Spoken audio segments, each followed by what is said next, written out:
Você já imaginou ser aprovado em um concurso público, lutar por seus direitos na justiça e, ainda assim, ver seu pedido ser negado por uma questão de interpretação do alcance da decisão judicial? É sobre isso que vamos falar neste vídeo.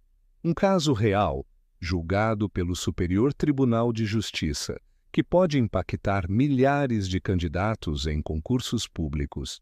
Fica comigo até o final, porque o que você vai aprender aqui pode mudar a sua forma de enxergar os concursos e, principalmente, o caminho jurídico para proteger seus direitos. Estamos falando de um candidato ao cargo de policial militar no estado do Rio de Janeiro. Durante o certame, algumas questões da prova objetiva foram anuladas por decisão judicial. No entanto, essa anulação não foi estendida automaticamente a todos os candidatos. Você acredita nisso? A administração se baseou em um item do edital, o item 17.8, para negar esse efeito coletivo. O candidato, então, buscou o reconhecimento desse direito pela via administrativa. E, como muitos sabem, quando o pedido é negado administrativamente, resta apenas um caminho, o judiciário. E foi exatamente o que ele fez. Impetrou um mandado de segurança. Mas, surpreendentemente, o tribunal de origem extinguiu o processo sob o fundamento de decadência. Em outras palavras, disseram que ele perdeu o prazo para reclamar. Um balde de água fria, não é? Porém, o Superior Tribunal de Justiça, o STJ, trouxe uma virada nesse jogo, e é aqui que começa a parte mais importante desta história. O STJ entendeu que o prazo para impetrar o mandado de segurança não deveria ser contado a partir da data em que o candidato tomou conhecimento da anulação das questões, mas sim a partir do indeferimento formal do seu pedido pela via administrativa. Isso faz toda a diferença. Essa posição está em perfeita consonância com o artigo 23 da Lei 12.016 de 2009, que estabelece o prazo de 120 dias para a impetração do mandado de segurança, contados da ciência do ato impugnado. Além disso, a decisão está em harmonia com o artigo 231 do Código de Processo Civil de 2015, que trata da contagem de prazos. O STJ, com isso, garantiu ao cidadão o exercício pleno do seu direito de ação, sem restrições indevidas. Um verdadeiro alívio para quem já enfrenta as dificuldades do concurso e ainda precisa lutar na justiça para garantir o que é justo. Mas a história não para por aí.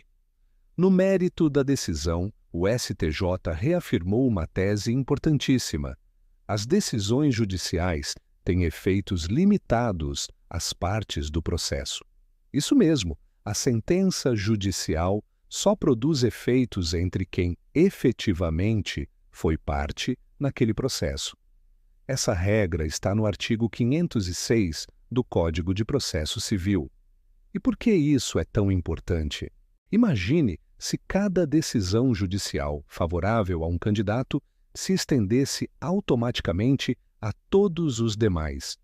O concurso viraria um caos. A administração não teria como se defender de forma ampla. Os outros candidatos que não participaram do processo também não teriam oportunidade de se manifestar. Isso feriria o princípio do contraditório e da ampla defesa. E, convenhamos, a segurança jurídica de todo o certame estaria ameaçada. O STJ, portanto, protegeu o equilíbrio. Ao afirmar que decisões judiciais individuais não se estendem automaticamente a terceiros, resguardou a previsibilidade e a estabilidade dos concursos públicos. E mais, evitou a abertura de uma verdadeira caixa de Pandora, onde cada ação individual poderia gerar uma avalanche de efeitos coletivos. Aqui entra um ponto essencial que todo concurseiro precisa entender. Se você acredita que houve uma irregularidade que afeta muitos candidatos, o caminho correto é a ação coletiva. É ela que permite discutir o vício de forma abrangente, com efeitos que podem alcançar a todos. A ação individual tem limites, e o STJ fez questão de deixar isso muito claro. Essa decisão também traz uma lição de ouro para os advogados e operadores do direito. É preciso escolher o instrumento jurídico adequado. Pedir a extensão dos efeitos de uma sentença sem estar na ação original é, salvo exceções previstas em lei, uma tentativa que esbarra nos limites da coisa julgada. E mais do que isso, pode colocar em risco a própria ordem e credibilidade dos concursos públicos. Vamos falar agora das consequências práticas dessa decisão? Ao manter os efeitos da sentença restritos às partes, o STJ contribui para a segurança jurídica. Evita que mudanças abruptas nas regras do jogo prejudiquem candidatos que se esforçaram, estudaram e confiaram no edital. E mais, protege a administração pública de ter que rever classificações com base em decisões isoladas. Mas é claro que essa decisão também gera polêmica. Muitos candidatos que se sentem prejudicados por questões anuladas e não puderam se beneficiar da decisão favorável a outro candidato, sentem-se injustiçados.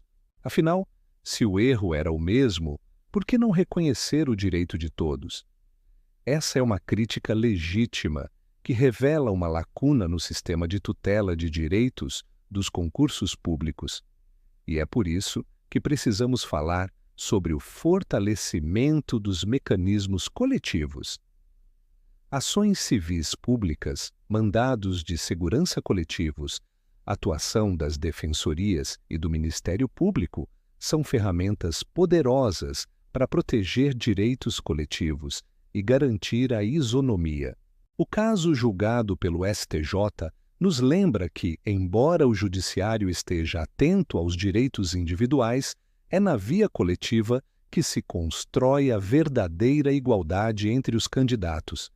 Esse acórdão, portanto, deve servir como orientação não apenas para candidatos e advogados, mas também para os tribunais inferiores e para a própria administração pública. Ele reafirma que o princípio da legalidade e da segurança jurídica devem andar lado a lado com a isonomia e o acesso à justiça. Além disso, o julgamento abre espaço para reflexões legislativas e doutrinárias. Será que não deveríamos ampliar as hipóteses de extensão dos efeitos de decisões judiciais em concursos quando estiverem presentes vícios objetivos e comprovados? Como garantir que a isonomia não fique refém da sorte de quem ingressa primeiro com a ação? Essas são questões que precisam ser discutidas com responsabilidade e técnica. O precedente do STJ mostra que o caminho deve ser trilhado com prudência. A estabilidade dos concursos é um valor que precisa ser protegido, mas sem fechar os olhos para injustiças que podem afetar coletivamente os candidatos. Chegamos então às considerações finais. O acórdão analisado reafirma a necessidade de respeito aos limites objetivos da coisa julgada, protege a administração, garante segurança jurídica e delimita com precisão os efeitos das decisões judiciais. Mas também revela um desafio. Como garantir a efetividade da tutela coletiva, sem comprometer os pilares do processo civil? Se você é concurseiro, advogado ou apenas alguém que acredita em um sistema justo, este vídeo é um convite à reflexão. Compartilhe essa informação, discuta com seus colegas, entenda os caminhos jurídicos disponíveis e, principalmente, não se deixe levar por atalhos que possam colocar tudo a perder. O link para o acórdão está na descrição do vídeo, para quem quiser ler na íntegra e se aprofundar no tema. E se você gostou deste vídeo, curta e compartilhe com seus colegas. Isso ajuda muito o canal a crescer.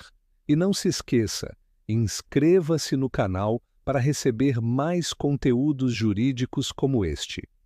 Aqui você aprende com casos reais, com profundidade e clareza. Até o próximo vídeo.